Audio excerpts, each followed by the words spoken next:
Only on Fox tonight, let's face it, no one wants to lose their hair. And there's a new way to tackle baldness. We're talking about high-tech, natural-looking hair replacement. Fox 35's John Brown, who has a lovely head of hair, by the way, shows you.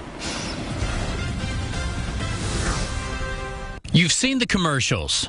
If you think that you'd look and feel better with hair, now you can do something about it. And the results are impressive. This has got to be one of the best decisions I've made in my life, I'll tell you that. It sounds easy, but the reality? They call it the strip method, where they actually cut a chunk out of your scalp up, and then they got to sew it together, which leaves you with a big, nasty scar. But now there's a much easier, less painful option. For today, we're looking to try to get 1,200 grafts. It's called the Neograft. First, a tiny tool is used to individually remove hairs and follicles.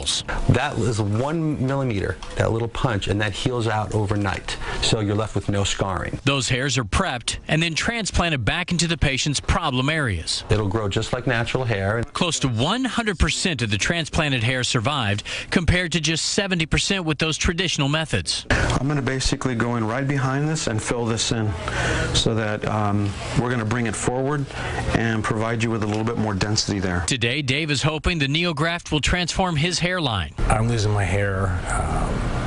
It's always been fuller. All my life I've been told I had full, thick hair, and for some reason in the last year I've noticed a lot more follicles and hair in the sink. So I felt that it was time to do something before it got worse. Dr. Basson says the results look more natural. Take a look at these before and after shots. It makes them feel better about themselves, and if you feel better about yourself, really what better reward can you have than that? Helping turn back the clock. You feeling me, Dave? One hair at a time. I'm John Brown, Fox 35 News. We showed some rough-looking pictures in that one, didn't we? Sorry about that. The Neograft takes several hours to do, depending on how many, hairs have got to be harvested. Costs around $7 per hair graft. That's a little more expensive than the traditional technique. The patients say the lack of scarring and the more natural results are worth that extra cost.